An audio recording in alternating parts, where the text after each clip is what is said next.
За Булган аймгийн улсын бүртгэлийн хэлтсийн дарга ажилтай Хөрөлбаатар байна. За авилгал гэдэг одоо асуудал бол ер нь сүүлийн үед улс орон даяар дэлхийн нийлээрээ авилгын эсрэг, авилгагүй орчин бий болгох одоо асуудлууд гарч ирж байна л да.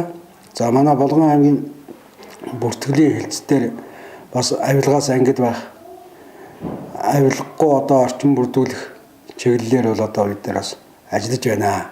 За би энэ улсын бүртгэлийн хэлтсийн дараагаар бол ажиллаад одоо жил гарсан болж байна.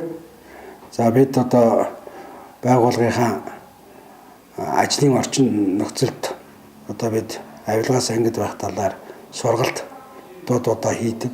Мөн одоо авилгатай тэмцэх газраас зохион байгуулж байгаа сургалтанд бол одоо оролцож байгаа.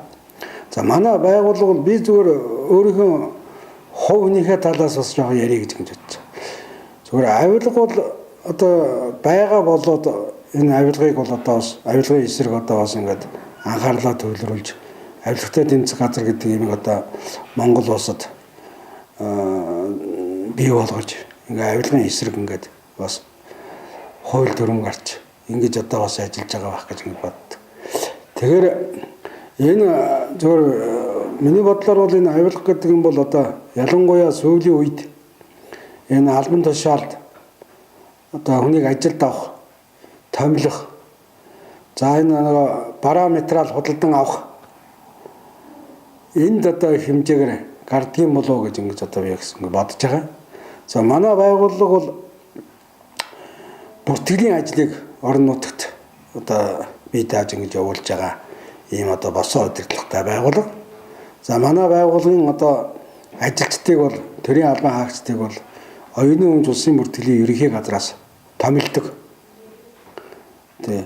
А манай байгууллагын үндсэн үүрэг нь юу гэхээр Булган аймгийн ард иргэдэд бүртгэлийг одоо хөдөлж бүртгэдэг ийм л одоо төрийн байгууллага, төрийн нэг институт. За манайх бол 3 төрлөөр одоо үйл ажиллагаагаа явуулж байгаа. Нэгд нь бол одоо иргэний бүртгэлийн чиглэлээр, иргэний бүртгэлийн тасагтай, иргэний бүртгэлийн чиглэлээр бол одоо 8 төрлийн бүртгэлээ хөтлөөд ингэ явж байна. За иргэний маань бүртгэл бол одоо цахимжтсан, бүрэн цахимжж байна. За эд төрөнгийн бүртгэл, за эд төрөнгийн бүртгэл бас маань тасагтай.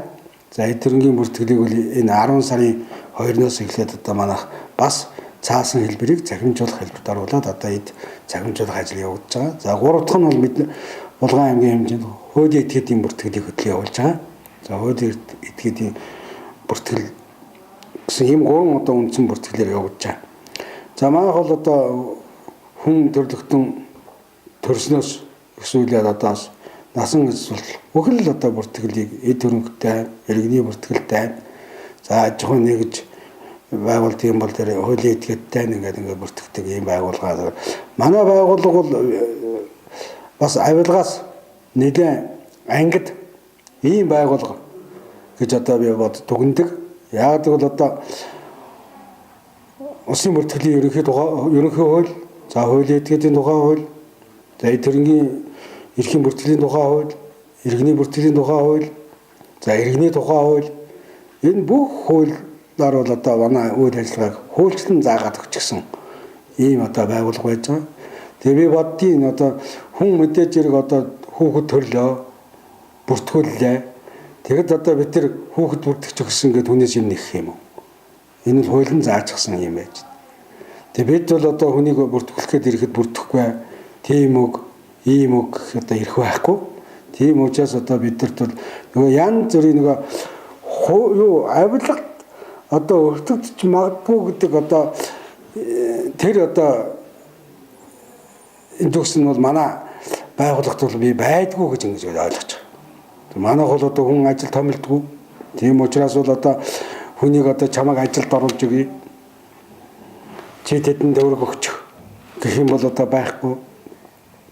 За нэг гадаад паспорт гэдэг нэг улсууд их ярьдгийг. Гадаад паспортын чинь бол одоо оюуны өмч улсын бүртгэлийн ерөнхий газар дээр паспортын хилцгээ байж байгаа. За гадаад өмнөхний хилцгээд тэр хилцээр одоо олгодог. Петрол энэчээс нь бүртгээд материалын бүрдүүлээд өгч нь.